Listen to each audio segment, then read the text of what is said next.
그럼 다른 나라들이 그런 경제난을 겪으면 미국은 혼자 홀로 그 번영을 누릴 수 있겠냐고요. 시간이 지나면. 당연히 부메랑이 돼서 미국 경제에 타격을 입혀요. 이거는 역사적으로 이미 여러 차례 증명됐어요. 대표적으로 1980년대 초에 그런 일이 있었어요. 미국의 기준금리가 극단적으로 상승을 하니까 다른 나라의 국제금융자본들이 미국을 흘러들으면서 미국은 81년도에도 플러스 성장을 했어요. 다른 나라 대부분 마이너스 성장하는데. 근데 82년도에는 마이너스 성장으로 다시 돌아서요, 미국이. 네. 부메랑을 맞은 거예요, 그게. 미국은 그 부메랑을 지금 맞기 직전이에요, 지금. 그래서 제가 미국 경제도 위험하다 그러고 중국 경제에서 금융위기가 터지면 첫 번째로 금융위기가 터질 때가 미국이라고 말씀드리는 게 그거예요. 그러면은 미국이 이제 9월 FOMC를 남겨놓고 있는데 금리의 향방은 어떻게 보세요? 한 번 더 인상을 할 것인가? 미국은 기준금리를 올려할 수밖에 없어요. 왜냐하면요, 기준금리를 낮추잖아요. 네. 그럼 달러가 즉각 약세로 돌아서요. 그럼 미국에 투자됐던 국제금융자본들은 환차손을 입어요. 그리고 그 환차손을 피해서 다른 나라로 이탈을 해요. 그럼 유동성이 수축되면서 신용파괴가 작동을 해요. 그렇겠죠. 그럼 금리가 바로 터져요. 즉각 터진다고요. 대신 기준금리를 올리잖아요. 그러면 국채와 MBS 같은 사채가 가격이 하락을 해요. 근데 그거 가격만 하락하면 그래도 문제가 좀 크게 되지 않을 수 있는데 그와 관련된 파생금융 상품들 가격은 그 가격 하락에 수십 배에 달할 수도 있어요. 왜냐하면 그 레버리지가 20배에 이르잖아요. 파생금융 상품은. 그래서 국채하고 MBS 가격이 하락을 하게 되면 이 파생금융 상품은 최소한도 10배는 떨어져요. 가격이. 그 하락률에 10배는 떨어진다고. 40~50% 떨어진다니까요. 네. 그런 일이 벌어질 수도 있어요, 지금. 그래서 제가 지금 미국 경제 상황을 유심히 지켜보고 있는 거예요. 다만 금리를 올리면 금리가 터지는 데까지는 시간이 필요해요. 시간이 좀 지체가 돼요. 그 과정에서 대증요법을 쓸 수가 있어요. 사람도 그렇잖아요. 감기 같은 가벼운 증상일 때는 열이 난다 그러면 해열제 먹이고 또 혈압이 올라간다 그러면 혈압 강화제 먹이고 그러면은 그때 이렇게 그 시적절한 처방을 하면 감기가 운 좋게 낫는 경우가 많잖아요. 네. 흔히 그렇게 해서 감기를 낫잖아요. 그럴 수 있다고 지금 미국은 판단하고 있는 것 같아요. 근데 저는 이번은 감기같이 가벼운 증상이 아니라고 봐요. 미국에서 금융이 터지면 그 중병이라고 봐요. 그래서 대중적인 정책으로는 이번 금리 헤쳐나오지 못한다. 이렇게 생각하고 있고 더 큰 문제는 뭐냐면 아까도 말씀드렸지만 금융이라는 것은 국제적인 전념성이 굉장히 커요. 어느 정도 비중이 있는 나라에서 금융위기가 터지면 이게 바로 인근의 국가에 전념되고 금방 또 다른 나라에 전념되고 세계적으로 이 금융위기가 퍼진단 말이에요. 네. 그러면 그 국제 전념을 막기 위해서는 국제 공조 체제가 필수예요. 여러 나라들이 공동으로 대응을 해야 금융위기를 차단할 수 있단 말이에요. 그런데 지금 미국은 내 이웃을 거지로 만드는 정책을 펼치고 있어요. 다른 나라가 그 피해를 입고 있는데 누가 미국에 협조하겠어요? 국제 공조 체제가 구축되기 아주 어려운 지금 상황이란 말이에요. 네. 그래서 제가 이번 금리는 엄청 심각하겠다 그런 생각을 하고 있어요. 물론 시의적절한 정책을 그때 즉각 처방을 해서 거기에서 벗어날 수는 있을지 모르겠어요. 근데 그 확률이 제가 봤을 때는 1%가 안 된다고 봐요. 미국은 그걸 이제 자기네들은 자신을 하는 것 같아요. 여러분 이제 그런 경험을 했으니까 2008년 글로벌 금융위기도 미국은 근원에다 치료하기보다는 그 대증요법으로 벗어난 적이 있어요. 근데 그때는 국제 공조 체제가 구축돼 있었고 여러 나라가 합동으로 거의 비슷한 정책으로 그 금융위기를 차단해냈었거든요. 네. 이제 지금 현재는 그게 가능하겠냐는 거죠. 어렵겠다 하는 생각 자꾸만 들어서 심각하다 혼자 지금 우려만 하고 있어요. 그러니까 이번에는 한 번은 뭐 언젠가는 모르겠지만 터지고 넘어갈 것 같다. 네. 좀 그렇게 심각한 문제 물밑에서 이제 심각하게 일이 벌어지고 있는 거군요. 제가 이런 말씀 드리면서도 그동안 제가 그런 말씀 많이 드렸잖아요. 올해 상반기 말쯤에는 네. 뭔가 트리가 터질 거다. 네. 과거에 그 임상 사례들을 봤더니 뭐 그때쯤 이렇게 터지는 것 같더라. 그 말씀을 드렸는데 지금 틀렸어요. 근데 중국 경제는 확실히 좀 많이 붉어진 것 같아요. 근데 그게 2달 틀린 것 같아요. 8월 지금 중순 이래로 중국 경제가 엄청 어려운 지경에 빠지고 있는 것 같아요. 네. 지금 중국 정부가 방첩법이라 그러죠. 간첩 예방 방어 뭐 한다는 그 정책을 이제 발표하고 그랬잖아요. 그러니까 중국의 경제 지표를 다른 기업이나 다른 나라에 제공하면 간첩으로 처벌하겠다. 이제 그 법을 이제 공개했잖아요. 이제 그런 것도 지금 중국의 심각한 경제 위기를 숨기기 위한 거 아니냐 그런 생각이 들어요. 과연 그게 이제 앞으로는 미국으로 좀 전도가 될지, 그래서 미국도 어려워질지. 실제로 미국도 보니까 내년에 경기 침체가 온다라고 보시는 분들도 있더라고요. 예, 저는 이제 그 경제 병리학의 그 일반 원리와 이제 그 임상 사례들을 통해서 경험칙으로 그렇게 가는 거 아니냐 이런 말씀을 드려요. 네. 근데 세상에는 저처럼 이제 학자가 아닌 분들도, 그러니까 경제 원리를 모르시는 분들도 그 동물적인 감각이라고 그러나요? 네. 촉이 아주 뛰어난 분들이 있어요. 이 촉이 뛰어난 분들은 저보다 더 정확하게 종종 그런 얘기를 해내더라고요. 네. 지금도 그런 얘기 하는 사람들 제법 있어요. 그래서 저는 그분들 얘기가 맞아떨어질 것이다 이렇게 보고 있어요. 네. 그 한국 경제, 그러면은 좀 여쭙고 싶은 게, 이제 중국 경제는 어렵고 또 미국 경제도 앞으로 어려워진다고 하면 두 국가의 의존도가 높은 게 한국 경제잖아요. 실제로 IMF가 한국의 성장률을 또 1.4%로 하향을 했더라고요. 5차례 연속 하향인데, 현재 한국 경제의 상황은 어떻게 진단하고 계신가요? 저는 IMF가 한국 경제 성장률을 낮추고 있는 근거가 뭔지가 궁금해요. 경제가 안정적으로 성장할 때는 이 IMF 등등의 국제 전문 연구기관들이 그 경제 전망에 맞아떨어져요. 네.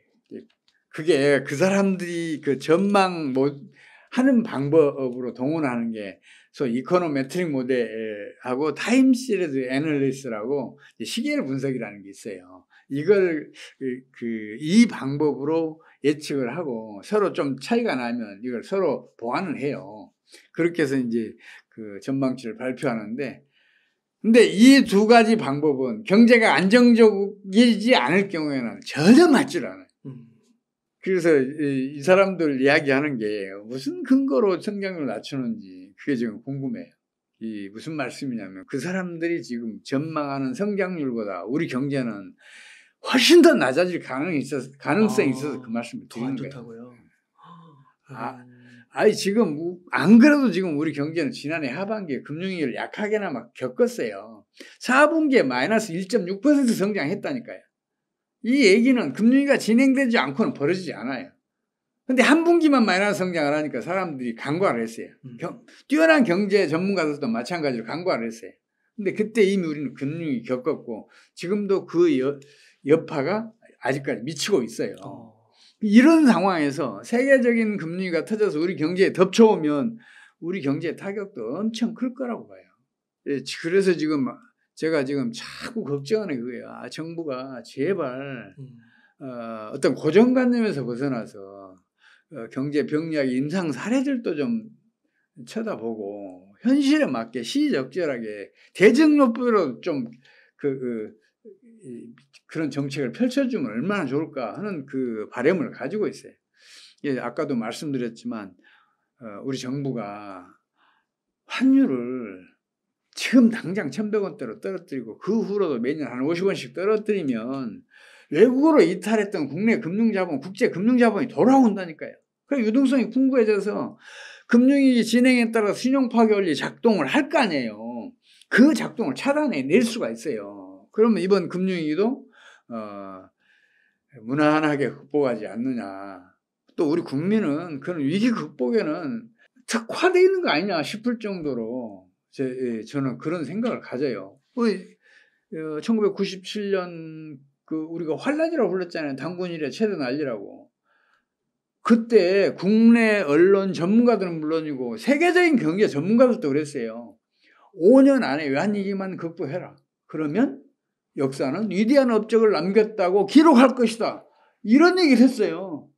우리 유명 언론에서 그 사설을 쓴 내용이에요, 이게. 다른 경제 전문가들도 비슷한 이야기를 했고, 그만큼 심각했단 말이에요. 근데 우리는 딱 1년 만에 그걸 극복해내요. 네. 외환보유고도 1년 만에 과거 최고치 2배로 늘렸고, 또 성장률도 1년 만에 무려 9.3%로 끌어올리고 2년 차에는 8.9% 성장률 기록을 해요. 1년 만에 극복했잖아요. 그 부작용 후유증도 최소화 시켰잖아요. 뭐 빈부격차 확대랄지 국부유출을이랄지 이런 거 최소화시켰었잖아요. 그래서 우리 국민과 기업은 그 위기 극복에 특화되어 있는 거 아닌가 하는 생각이 들어서 우리 정부만 환율의 점진적 인하를 용납을 하면 이번 금융위기도 무난히 극복할 수 있겠다 하는 생각을 해요. 그리고 제가 지금 문제 삼고 싶은 건 그거예요. 중국 경제가 어려우니까 우리 경제가 어렵다. 중국 경제가 어려우니까 우리 수출이 감소했고 그것 때문에 지금 우리 경제가 어렵다. 이런 얘기들 하잖아요. 근데 이거 틀렸어요. 기업은 망하기 때문에 강해요. 네. 기업은 망하지 않기 위해서 필사적인 노력을 기울이기 때문에 경쟁력이 커져요. 중국 문이 닫히니까 우리 기업들 어떻게 했어요? 미국 시장 개척했잖아요. 과거에는 중국이 우리 수출 제1시장이었는데 미국이 지금 제1시장이 됐잖아요. 네. 유럽에 대한 수출도 급증을 했잖아요. 만약에 환율의 점진적인 하락만 용인했으면 우리 수출 마이너스 안 가요. 플러스 갔을 거예요. 미국하고 유럽에 대한 수출이 급증을 했으니까. 아니 그거는 우리가 그 한류를 보면 금방 알 수 있잖아요. K-pop. 어느 한쪽 문이 닫히면 한쪽 문을 연다니까요. 그러네요. 중국이 험한 정책으로 K-pop 차단했어요. 또 우리 드라마 차단했어요. 또 영화도 차단했어요. 다 차단했잖아요. 세계 1등 하는 거죠. 근데 우리 한류 어떻게 했어요? 우리 엔터업계 어떻게 했냐고요. 그렇죠. 엄청나죠. 동남아 시장, 일본 시장, 미국 시장, 중남미 시장, 서남아시아 시장, 뭐 중동 시장, 유럽 시장 그 개척해냈잖아요. 네. 그래서 오늘날에는 우리 한류가 세계 무대를 휘어잡고 있잖아요. 아이, 우리 기업과 우리 국민은 세계 최강이에요. 그래서 어느 한 문이 닫히면 다른 문을 연다니까요. 네. 그래서 제발 우리 정부가 국민과 기업의 그 힘을 믿고 경제 정책만 실패하지 않았으면 좋겠어요. 쓸데없이 경제 정책으로 경제를 성장시킨다? 경제 정책이 경제를 성장시킨 사례는 세계사에서 단 한 개도 제가 찾지 못했어요. 경제 정책이 실패한 사례는 무수하게 봤어요. 특히 우리나라에서. 근데 우리 정부는 자기네들 경제 정책 때문에 우리나라가 고도 성장했다고 얘기를 해요. 천만의 말씀이에요. 우리나라가 외환위기만 벌써 8번 겪었잖아요. 1956, 62, 68, 71, 74, 79, 82, 97. 이게 무슨 얘기예요? 우리 정부가 8번이나 중대한 실패를 했다는 거 아니에요, 정책이. 근데 자기네들 힘으로 이 나라를 성장시켰다고 헛된 망상이 지금 쌓여 있단 말이에요. 경제 정책을 뭘 하려고 그래요. 제발 그러지만 않았으면 좋겠어요.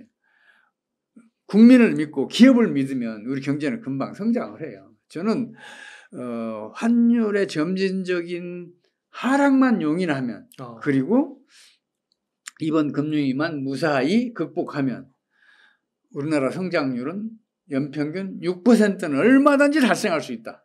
그래서 5년 후에는 우리 국민소득 6만 달러 간다. 10년 후에는 10만 달러 간다. 네. 그렇게 제가 장담하고 있어요. 지금 이제 이번에 최근에 이제 경제 상황이 어려워지기 전에도 정책 당국하고 관변 경제학자들은 우리나라가 경제난이 심화되는 원인이 저출산. 고령화, 또 그 저출산. 네.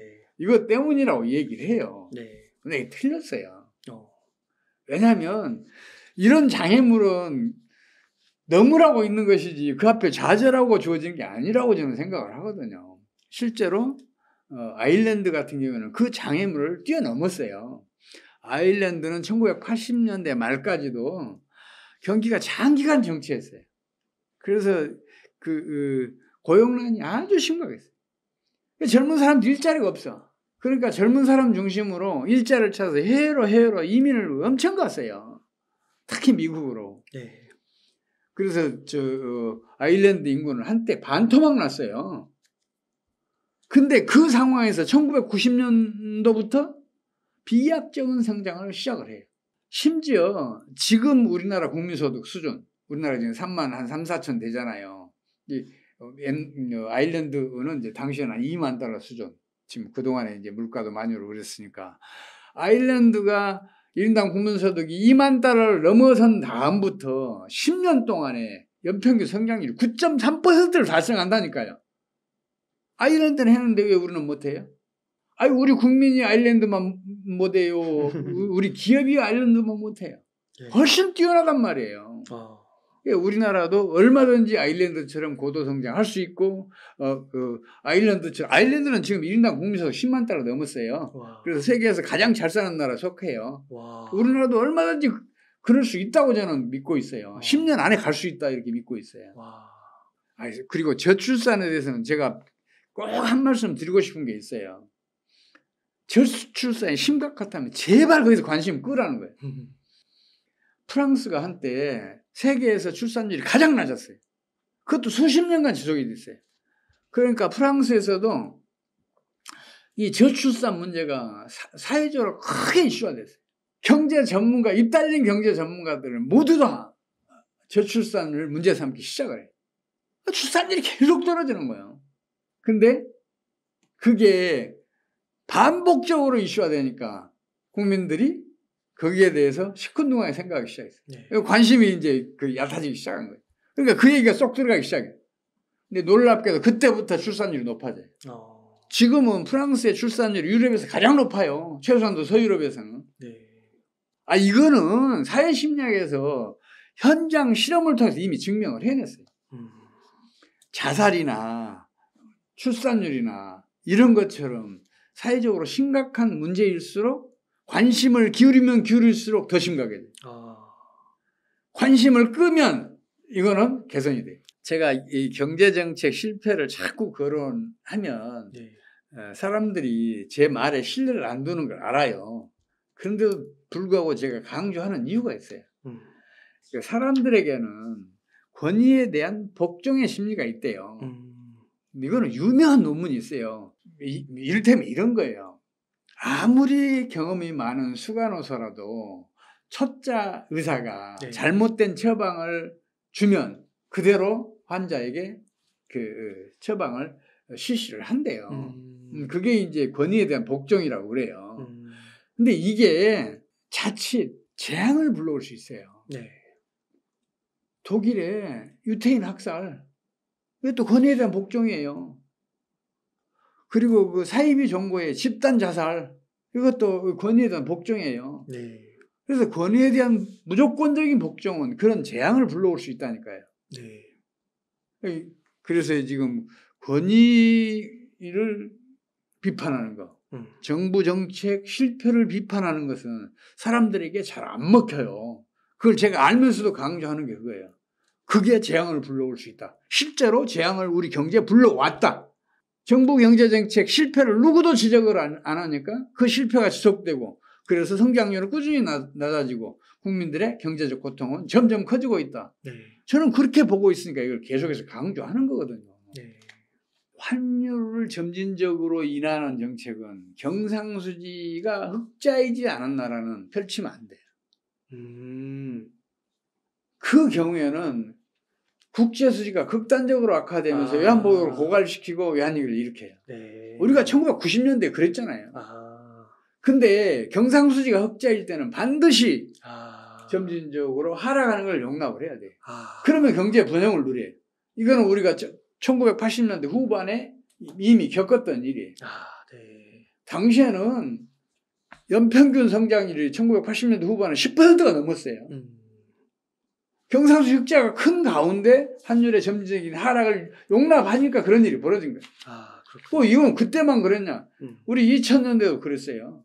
2001년도에 1326원이었던 환율이 2007년 10월 달에는 899원까지 떨어졌어요. 우리 원화 가치로는 거의 50%가 올랐다고. 그런데도 불구하고 수출은 2.5배가 증가했어요. 연평균 증가율이 17.4%. 네. 예년에 2배 이상이었어요. 당시에 우리는 경상수지가 흑자였어요. 그러니까 환율의 점진적인 인하를 용납하니까 그런 뛰어난 성과를 거두게 된 거예요. 그럼 소장님 지금 가계부채 문제는 심각한 게 아닌가요? 아이, 가계부채는 문제가 아니에요. 지금도 우리나라 너무 낮다니까요. 그래요? 지금도 아니에요? 아이, 그럼요. GDP 84.6%인데 우리나라보다 더 높은 나라들은 소득 수준도 높고 경제도 안정적인데 우리나라는 그렇지 않잖아요. 그래요?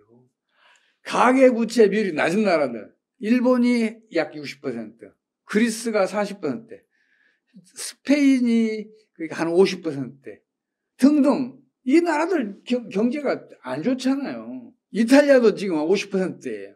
이탈리아도 경제가 안 좋잖아요.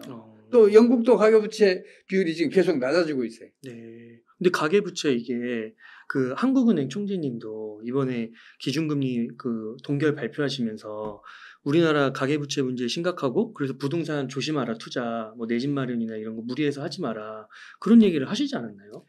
에이. 한국은행 총재가 사실 이런 제가 지금까지 겪어본 그 총재들 중에 가장 뛰어나다고 저는 평가하고 있어요. 근데 그 말씀 틀렸어요. 그래요? 지금 국내 부동산 시장은 장기 정책에 들어갔어요. 부동산 주기라는 게 그렇잖아요. 한 3년 정도 광풍이 불고, 이거 광기라 그래요. 그 다음에 반년에서 1년 정도 패닉.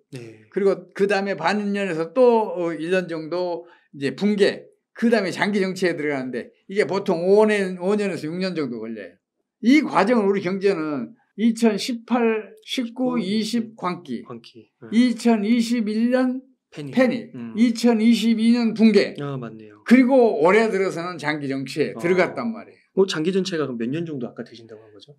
주택을 살려면 저축을 몇 년을 해야 되잖아요. 이게 그렇죠. 평균적으로 한 5, 6년 걸려요. 그동안 저축했던 거는 광기 기간 동안에 다 주택 사는데 썼잖아요. 그렇죠. 그럼 새로운 그 저축이 축적이 돼야 새로운 수요가 일어날 거 아니에요. 그래서 5, 6년 정도 장기 정책에 들어가요. 이 장기 정책기에 주택을 샀다.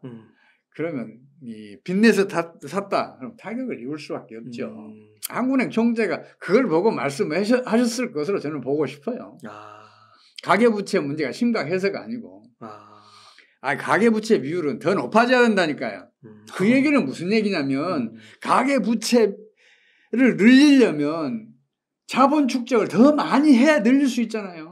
근데 그 부분에서 조금 퀘스천이 그 서브프라임도 부동산에서 문제가 터진 거고 너무 과도하게 대출을 해줘가지고 그런 거 아닌가요? 그거는 또 달리 봐야 돼요. 뭐냐면 2008년도 미국의 서브프라임 모기지 사태의 근원은 2000년도에 그 아들 부시가 대통령 선거에서 The Ownership Society라는 정책 구호를 내세워요. 이게 뭐냐면 주택 550만 채를 무주택자에게 공급해서 소유자 사회를 만들겠다. 주택 소유자 사회를 만들겠다. 이걸 이제 공약으로 내걸어요.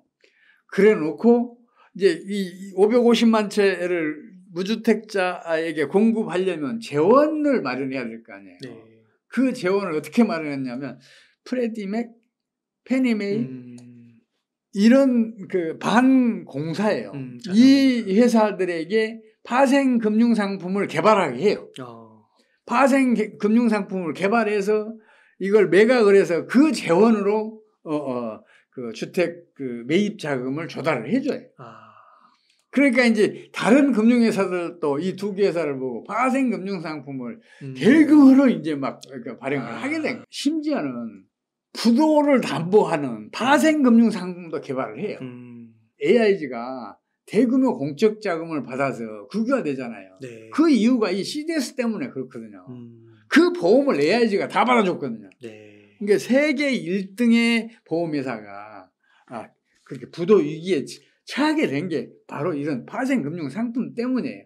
근데 집 없는 사람들에게 집을 사도록 하기 위해서는 부동산 경기를 상승을 시켜야 돼요.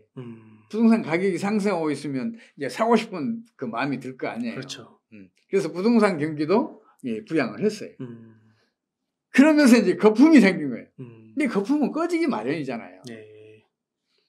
그 거품이 꺼지면서 주택 가격 떨어지고 그 영향으로 파생금융상품 가격은 주택 가격 떨어진 것에 몇 배가 더 떨어진 거예요. 그렇죠. 폭락을 한 거죠. 그래서 파생금융상품에 투자했던 헤지펀드를 비롯해서 여러 금융기관들이 연달아 파산하게 된 거예요. 그런 과정을 겪었었어요. 가계부채 때문이 아니에요. 그러니까 한국은 그런 파생 상품이 없잖아요. 그런 파생 상품이 없으니까. 예, 거의 없죠. 그러니까 이런 가계부채가 그렇게 심각한 게 아닐 수가 있다는 거예요. 전혀 심각하지 않아요. 오히려 더 낮은 수준이에요. 그렇군요. 걱정할 거리가 없어요.